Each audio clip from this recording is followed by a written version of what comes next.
Happy Saturday, everybody. Just a couple of weeks ago, on March 14th, President Joe Biden signed the 688 Congressional Gold Medal Act of 2022 into law. This act provides for the Congressional Gold Medal to be awarded to the 6888 Central Postal Directory Battalion. We covered the 6888 on the show on March 25th, 2019, so we are bringing that out as today's Saturday Classic. Also, similar acts were signed into law for the Ghost Army in February of this year and for the Harlem Hellfighters in August of last year. We have episodes on both of those as well, although they have each already had a turn as a Saturday Classic. So enjoy! Welcome to Stuff You Missed in History Class, a production of iHeartRadio.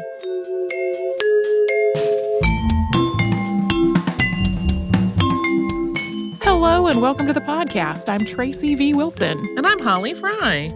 Today we have a listener request. It is from Aaron, who asked on Twitter about the 6,888th Central Postal Directory Battalion, also known as the 6888. That was part of the Women's Army Corps during World War II. And at first I thought, we've told some stories that feel similar to this one. We have talked about the Women's Air Force service pilots and the women accepted for volunteer service from the United States. And we've talked about the first Russian Women's Battalion of Death and the Soviet Night Witches.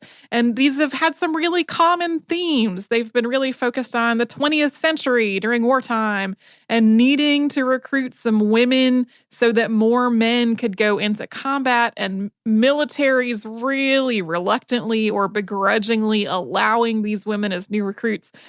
Usually the women in question have faced a lot of discrimination and just outright hostility from their male peers and their commanding officers, along with lots of questions about their character, both from the military and civilians alike. But even though it shares a lot of those same themes, the 6888 story is also really different. It has a lot of elements that we haven't really covered before.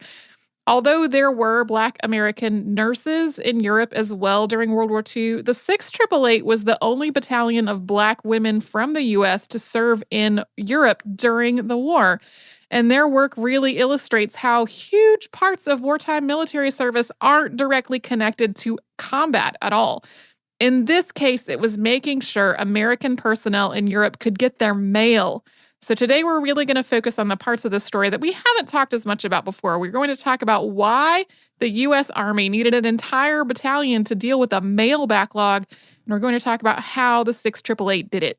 So delivering mail from the United States to a soldier deployed in Europe during World War II was a long, multi-step process that involved both the U.S. Postal Service and the Army postal system. So let's say Mary wanted to send a care package to her brother Henry. She would box it up and address it using his name, serial number, and unit, along with the Army Post Office, or APO, assigned to it. And she would send it care of a U.S. postmaster. Mail bound for Europe was usually sent care of the postmaster in New York, New York, since that was its embarkation point. The mail has continued to work basically that way for a really long time. Yeah, I have sent packages to family. As people know, I grew up in a military family, and friends as an adult. And similarly, there is a very, very parallel situation going on still. Yeah. There's usually still the military tends to know basically where people are. Their families a lot of times don't. So it's usually still this process of an APO sending it in care of a particular place. In New York, Mary's package would be sorted at a USPS concentration center, and then that would be handed off to the Army, and it would travel to Europe by sea because carrying civilian packages by air was just way too expensive, and that cargo space was a lot more needed for the war effort. Letters, on the other hand, could go by air thanks to a thing called V-mail that was introduced in 1942. V-mail let people write letters on special paper, and then those would be transferred onto microfilm for transport overseas by air, and then the letters would be printed out again on the other side of the journey. So once in Europe, Mary's theoretical package would move through the Army postal system until reaching the APO on the address label. And then a mail clerk was responsible for getting the mail from the APO to the soldier.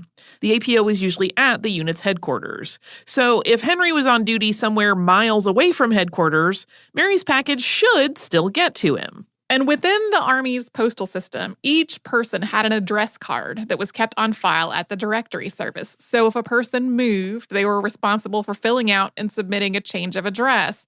Often, if a unit was moving repeatedly, somebody within that unit was responsible for submitting everyone's changes. When mail arrived in Europe from the U.S., the Postal Division would try to deliver it as addressed.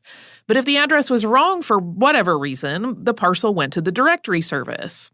And the directory service had an address card on file for each person, which was supposed to be updated anytime that person moved. The directory service would use these cards to try to track down the recipient. During the search, each person who handled the piece of mail initialed it and dated it, and if no one had been able to deliver it after 30 days, it was returned to sender. So the fact that any of this worked at all seems almost miraculous to me. Even during peacetime, there was just a lot that could go wrong in a system like this. And during a war, there was even more potential for packages to become undeliverable or for the address cards at the directory service to be out of date. Plus, the scale of this entire operation was huge. In 1941, there were just a few thousand American service members in Europe, but by 1945, there were an estimated 7 million Americans in the European theater of operations. This included members of the military, along with civilian specialists, nurses, Red Cross volunteers, elected officials conducting tours and inspections. It just went on and on. The Army was handling most of this mail. To make things more complicated, when you have that many people, a lot of them are going to have the same name. Just as one example, more than 7,000 Americans in the European theater were named Robert Smith, having nothing to do with the cure. And of those Robert Smiths, some might be known to loved ones as Bob or Bobby or Robbie or Bert or some other nickname, and their mail might be addressed with that nickname instead of to Robert. It also occurs to me that I am related to a person whose name is actually Bobby, and if someone tried to backwards engineer it to Robert, he would never get his mail. That would be wrong. So, loved ones back home also weren't always meticulous about addressing their packages. Our hypothetical Mary was, but it really wasn't unheard of for mail to be addressed along the lines of Junior U.S. Army. So it wasn't always just about figuring out where this Robert Smith was stationed now after his package came back to the directory service as undeliverable. It was also about figuring out which Robert Smith we were even talking about, or figuring out who in the world this Junior might be and where Junior's mail should go. The directory service's records included service members' serial numbers to help keep them all straight, but there could still be a lot of duplicate names to have to go through. In spite of all of these challenges, in the early years of the United States' involvement in the war, the mail had continued to get through in Europe most of the time. It might take a while, but people were still getting their letters and packages from home, eventually. But soon this system was becoming overloaded.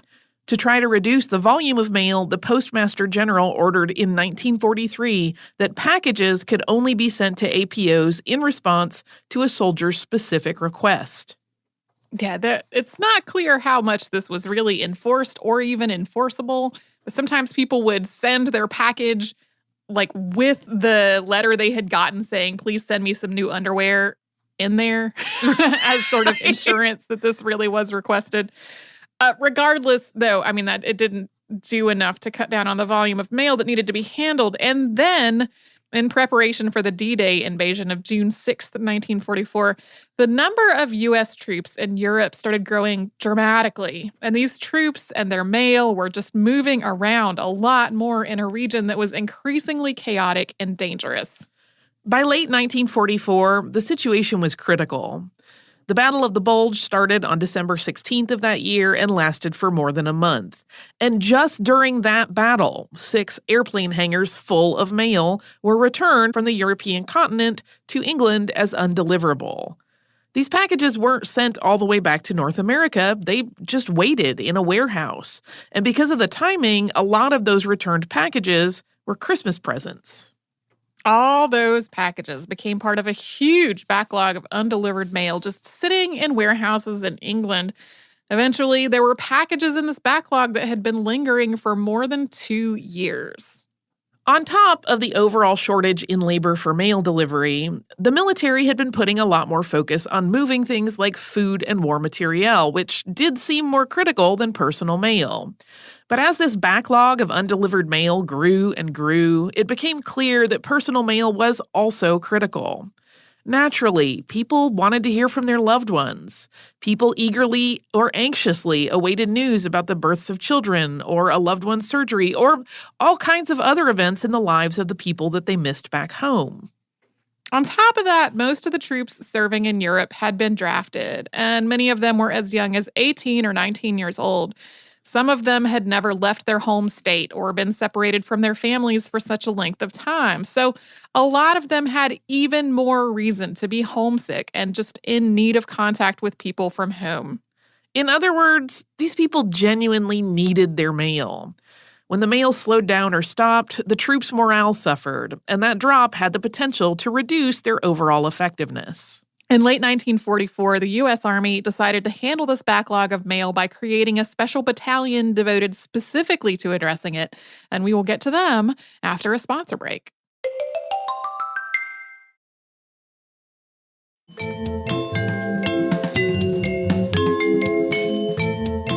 As we said at the top of the show, the 6888 was part of the Women's Army Corps.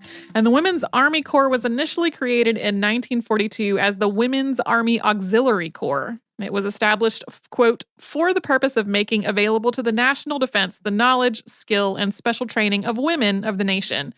Its first director was Ovida Culp-Hobby. The Auxiliary Corps was a non-combat voluntary corps. It had its own training center with its own officer candidate school, where officer candidates of different races all trained together. Once they were through training, though, the individual units were racially segregated. There were also individual recruiters who refused to take applications from Black women, either because of their own racism or because they mistakenly believed that Black women weren't allowed. As its name suggests, the Women's Army Auxiliary Corps wasn't considered to be fully part of the U.S. Army. At first, women only worked stateside. They were mainly doing clerical and food service work, along with driving and operating radios and switchboards. They also did some medical work, although the Army Nurse Corps was a whole separate entity. Being an auxiliary unit also meant that the women weren't eligible for overseas pay or government-issued life insurance. So when some of them were sent to North Africa in late 1942, it was without the corresponding increase in their pay and without that insurance. That changed when the Women's Army Auxiliary Corps became the Women's Army Corps, or WAC, which was formerly part of the U.S. Army. President Franklin D. Roosevelt signed the legislation to make this change on July 1st, 1943. The WAC gained official military status, including being eligible for insurance and overseas pay. The Women's Army Corps went on to recruit women from every U.S. state and from American territories, including Puerto Rico.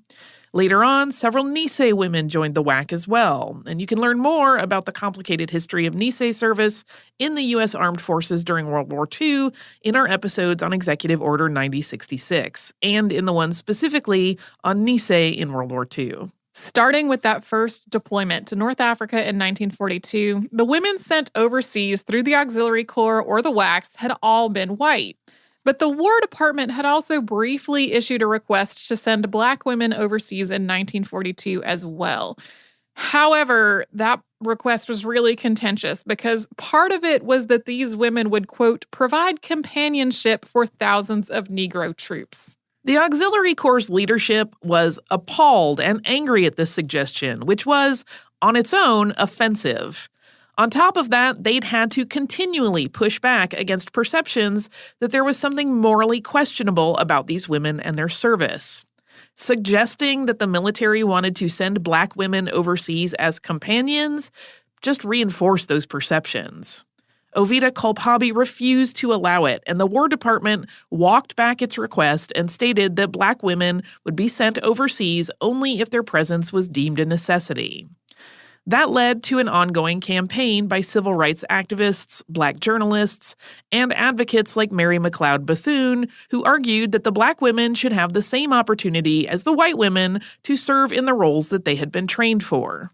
Yeah, and when we say that they had been having to push back against perceptions that there was something morally questionable, these included things like false news reports about widespread pregnancies and STD outbreaks among the WAC, which were just so heavily stigmatized and made it seem like there was something nefarious going on. And like this was something that they had actively been fighting against. And this whole request reinforced that whole idea. In 1944, though, the War Department finally decided that it was a necessity to send a battalion of Black women to Europe, and that battalion was going to address that whole backlog of mail. This battalion was, of course, the 6888. It was to be a self-contained battalion rather than being connected to a male unit, so it would be responsible for everything that was needed to do the job, including things like their own food service, their own administration, and their own recreation. Even though the higher-ups knew what this unit's job would be, the women being recruited for it didn't at first. All they knew was that there was a chance to go overseas to serve, and a lot of women were eager to have that chance. At the same time, the overall number of Black women in the WAC was still relatively small, and not all of them met the criteria to go to Europe, which included passing strict physical and psychological examinations, as well as undergoing additional training at Fort Oglethorpe, Georgia. So it took a dedicated recruiting effort to fill out the 6888. It ultimately had 824 enlisted personnel and 31 officers. In command was Major Charity Edna Adams, who had been part of the Women's Army Auxiliary Corps' first class of officers and was the first Black woman to be commissioned by the U.S. Army.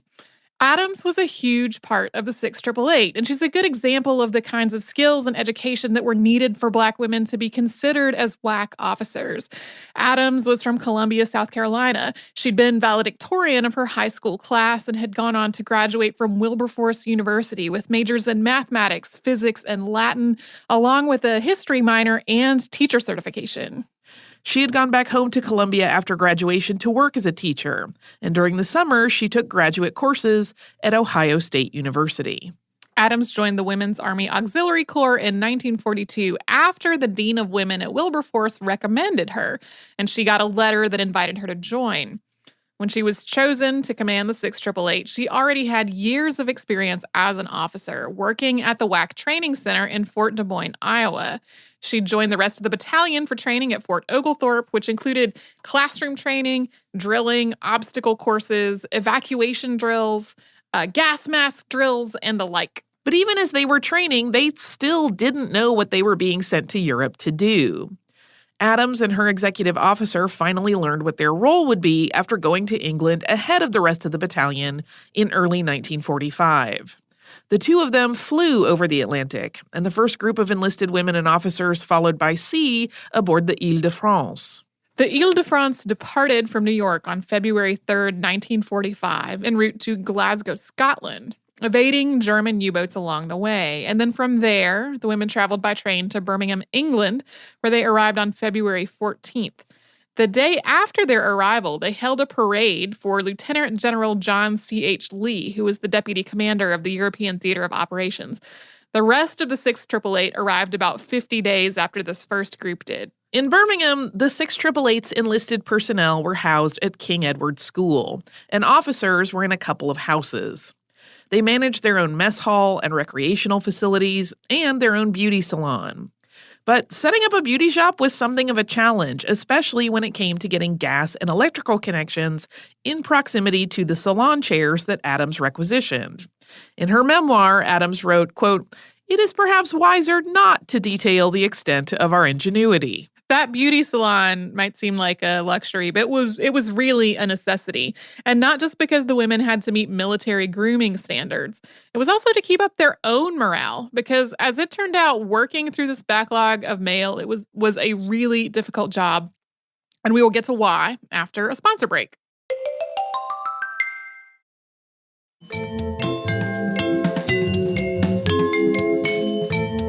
The 6888 got to work in a warehouse in Birmingham, England in February of 1945. And the temperatures there tended to be in the 30s to 40s Fahrenheit, which is in the single digits Celsius.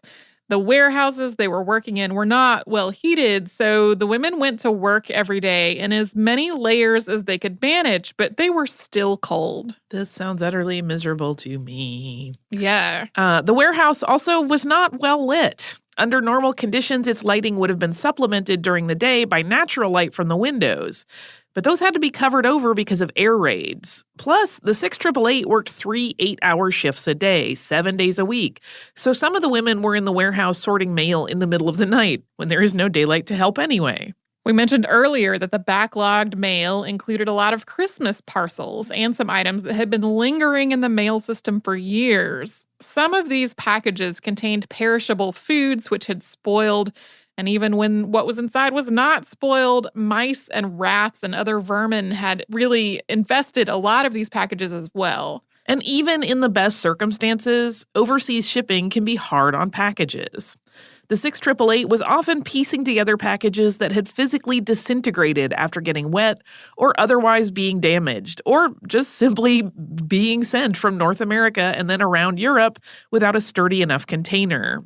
These women got really good at figuring out which random items came out of the same broken package, using clues like fuzz from a sweater that had rubbed off on multiple items, or comparing just how damp each item was.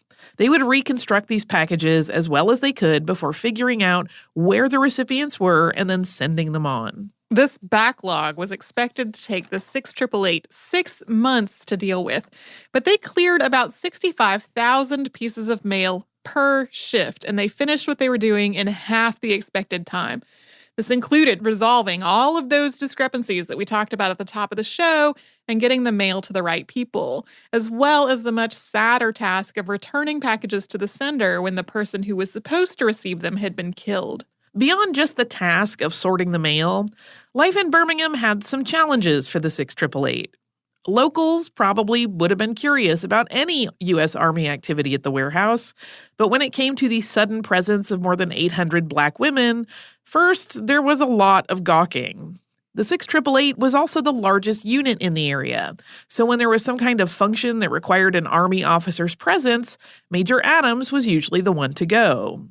People were often shocked when the officer who arrived at an official function was a black woman. The 6888 also faced discrimination in some of the amenities that were available to other members of the service. The American Red Cross was running a club for enlisted personnel that had allowed white women and men of any race, but then decided without really offering an explanation that the 6888's enlisted members would not be admitted there. The Red Cross offered to establish a separate club just for the 6888, but Major Adams refused, saying that she wouldn't have her battalion moving into this segregated facility. A similar incident followed with a Red Cross hotel in London for WACs that the 6888 had been allowed to use when they were there on official or personal business. Again, without really giving much of an explanation, the Red Cross decided that the 6888 would just be, quote, happier somewhere else and started setting up a separate facility. Adams again refused, and when she let the 6888 know that they would need to find other accommodations when they went to London, overall, they backed her up on it. Yeah, when she was talking to the Red Cross people about this, she was like, okay, we've been sharing this hotel. There have been no problems. None of my people have complained.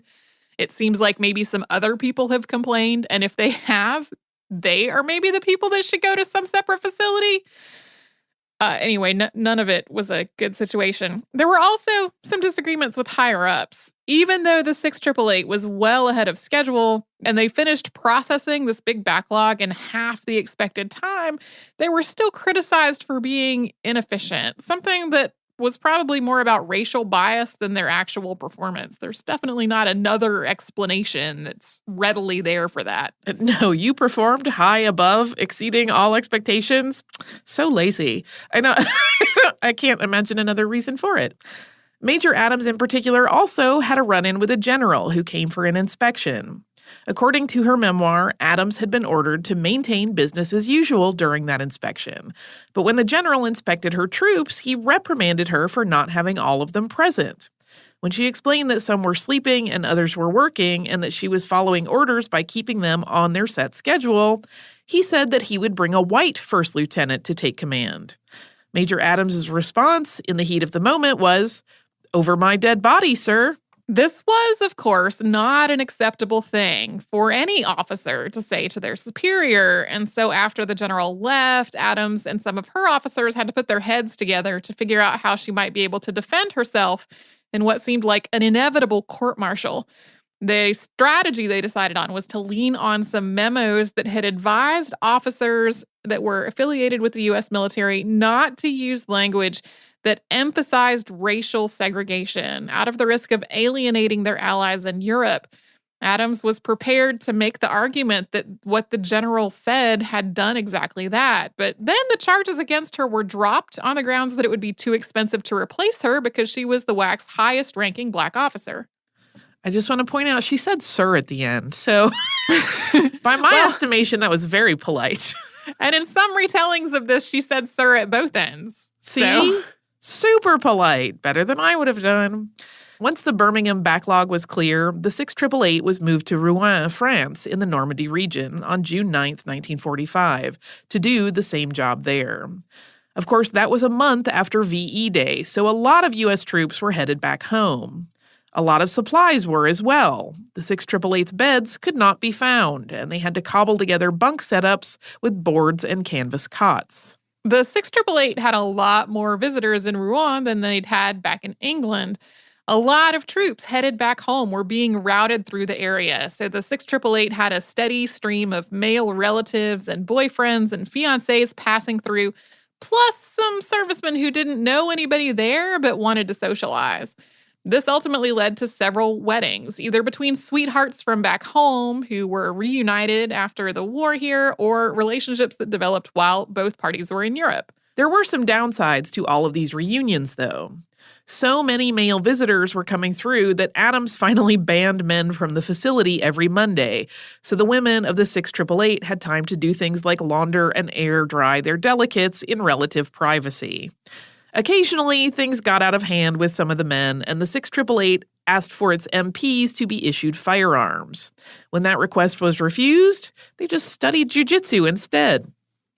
This wasn't the only way that life for the 6888 was different in Rouen than it had been in Birmingham. For a while, they had exceptionally good meals because a quartermaster assumed that a unit that had so many women in it had to be a hospital.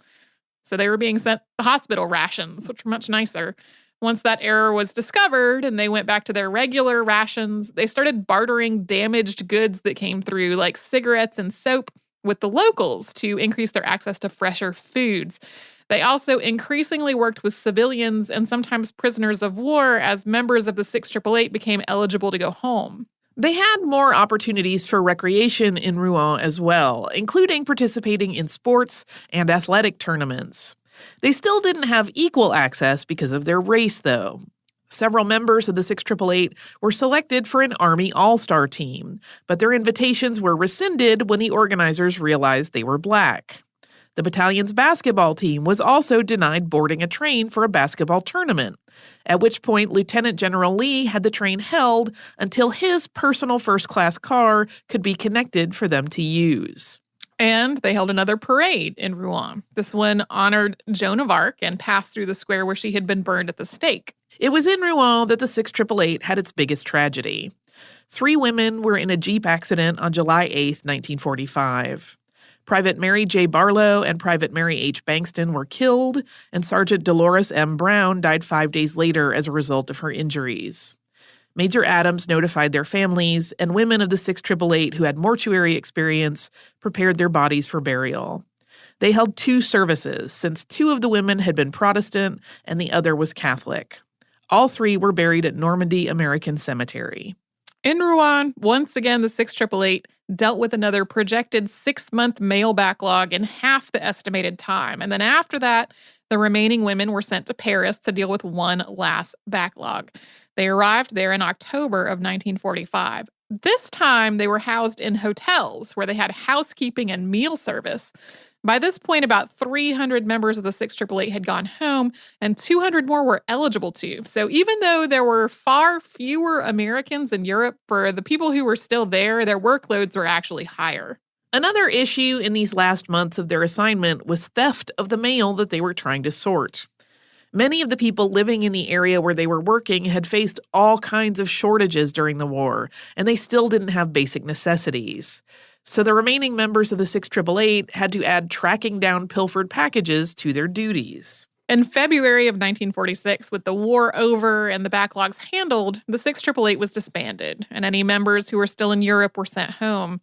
Before departing for home, Adams also ran into that general who had tried to court-martial her over telling him over my dead body back in Birmingham. According to Adams' memoir, they'd actually crossed paths a couple of times since then, and on his way back to the United States, he told her that she had outsmarted him and that he was proud to know her, and also that he wouldn't be telling her any of this if he thought he would ever see her again. Adams was the most senior female officer on the troop transport ship that she took back to the U.S., which meant that she was in command of all of the women on board. A group of white nurses objected to this, saying that they had their own white major who they argued should be in charge. Adams explained to them that she would not be leaving the ship, but that if it was so important to them to be under the command of a white officer, they were welcome to disembark and go home later. They elected not to do so. After the war, many of the 6888 used the GI Bill to go to college or graduate school. And this included Major Adams, who was promoted to lieutenant colonel before leaving the service. That was the highest rank that it was possible for her to attain in the Women's Army Corps. She also got married on August 24th, 1949, becoming Charity Edna Adams Early. During their time in Europe, the 6888 had broken records for processing mail. In spite of the early criticisms of their alleged inefficiency, in the end, they were highly praised for their work. But they returned home with no recognition or fanfare. That didn't really start to change until 1981, when several members went back to Birmingham, England, to be recognized. A memorial was held at Arlington National Cemetery in February of 2009, but by then the organizers were only able to contact 3 surviving members to attend. In March of 2016, the U.S. Army Women's Foundation inducted the 6888 into its Hall of Fame. And in 2018, the U.S. Senate passed Resolution 412, quote, expressing the sense of the Senate regarding the 6,888th Central Postal Directory Battalion and celebrating Black History Month. It was introduced in February and passed in October. On November 30th of that year, the 6,888th Central Postal Directory Battalion monument at the Buffalo Soldier Monument Park at Fort Leavenworth, Kansas, was dedicated. Lieutenant Colonel Charity Adams Early died on January 13th, 2002, at the age of 83. Before her death, she wrote a memoir called One Woman's Army, and it has a lot more detail about the Women's Army Auxiliary Corps and the Women's Army Corps in general, and the 6888 specifically, and it is well worth checking out. In this memoir, she wrote, quote, I was very proud of the 6888. My personal pride was because I was the commanding officer of this terrific outfit. There were many women in the Corps who could have been the CO, but I was the fortunate one to hold the position. My feeling of personal achievement was only a minute part of my pride in the unit. The women of the 6888 had ventured into a service area where they were not really wanted. They had assumed jobs that had normally been assigned to men. They had been and were performing in a valiant and praiseworthy manner. They had survived racial prejudice and discrimination with dignity. I really love them. Yeah, it's such a great story.